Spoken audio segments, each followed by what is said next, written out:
एक समय किसी नगर में एक बहुत ही धनवान साहूकार रहता था। साहूकार का विवाह नगर की सुंदर और गुणवंती लड़की से हुआ था।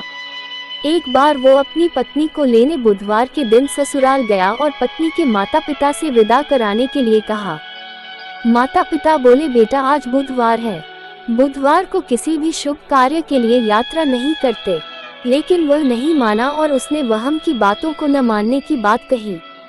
दोनों ने बैलगाड़ी से यात्रा प्रारंभ की। 2 कोस की यात्रा के बाद उसकी गाड़ी का एक पहिया टूट गया। वहां से दोनों ने पैदल ही यात्रा शुरू की। रास्ते में पत्नी को प्यास लगी तो साहूकार उसे एक पेड़ के नीचे बैठाकर जल लेने के लिए चला गया। थोड़ी देर बाद जब वो कहीं से जल लेकर वापस आया तो वह बुरी तरह हैरान हो उठा, क्योंकि उसकी पत्नी के पास उसकी ही शक्ल सूरत का एक दूसरा व्यक्ति बैठा था। पत्नी भी साहूकार को देखकर हैरान रह गई। वह दोनों में कोई अंतर नहीं कर पाए। साहूकार ने उस व्यक्ति से पूछा, तुम कौन हो और मेरी पत्नी के पास क्यों बैठे हो? साहूकार की बात सुनकर उस व्यक्ति ने कहा, अरे भाई, यह मेरी पत्नी है। मैं अपनी पत्नी को ससुराल से विदा करा कर लाया हूँ, लेकिन तुम कौन हो जो मुझसे ऐसा प्रश्न कर रहे हो? साहूकार ने लगभग चीखते हुए कहा, तुम जरूर कोई चोर या ठग हो। यह मेरी पत्नी है, मैं इसे पेड़ के नीचे बैठाकर जल लेने गया था। इस पर उस व्यक्ति ने कहा, अरे भाई, झूठ तो तुम बोल रहे हो। पत्नी को प्यास लगने पर जल लेने तो मैं गया था। मैं तो जल लाकर अपनी पत्नी को पिला भी दिया है। अब तुम चुपचाप यहाँ से चलते बनो, नहीं तो किसी सिपाही को बुलाकर तुम्हें पकड़वा दूंगा। दोनों एक दूसरे से लड़ने लगे। उन्हें लड़ते देख बहुत से लोग वहाँ एकत्र हो गए। नगर के कुछ सिपाही भी वहां आ गए।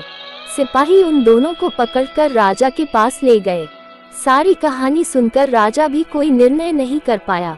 पत्नी भी उन दोनों में से अपने वास्तविक पति को नहीं पहचान पा रही थी। राजा ने उन दोनों को कारागार में डाल देने को कहा। राजा के फैसले को सुनकर असली साहूकार भयभीत हो उठा। तभी आकाशवाणी हुई, साहूकार, तूने माता पिता की बात नहीं मानी और बुधवार के दिन अपनी ससुराल से प्रस्थान किया। ये सब भगवान बुद्धदेव के प्रकोप से हो रहा है।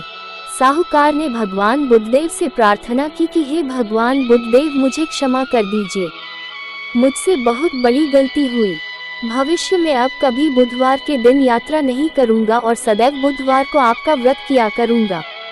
साहूकार की प्रार्थना से प्रसन्न होकर भगवान बुद्धदेव ने उसे क्षमा कर दिया। तभी दूसरा व्यक्ति राजा के सामने से गायब हो गया। राजा और दूसरे लोग इस चमत्कार को देखकर हैरान हो गए। भगवान बुद्धदेव की अनुकंपा से राजा ने साहूकार और उसकी पत्नी को सम्मानपूर्वक विदा किया। कुछ दूर चलने पर रास्ते में उन्हें बैलगाड़ी मिल गई। बैलगाड़ी का टूटा हुआ पहिया भी जुड़ा हुआ था। दोनों उसमें बैठकर नगर की ओर चल दिए। साहूकार और उसकी पत्नी दोनों बुधवार का व्रत करते हुए आनंद पूर्वक जीवन यापन करने लगे। भगवान बुद्धदेव की अनुकंपा से उनके घर में धन संपत्ति की वर्षा होने लगी।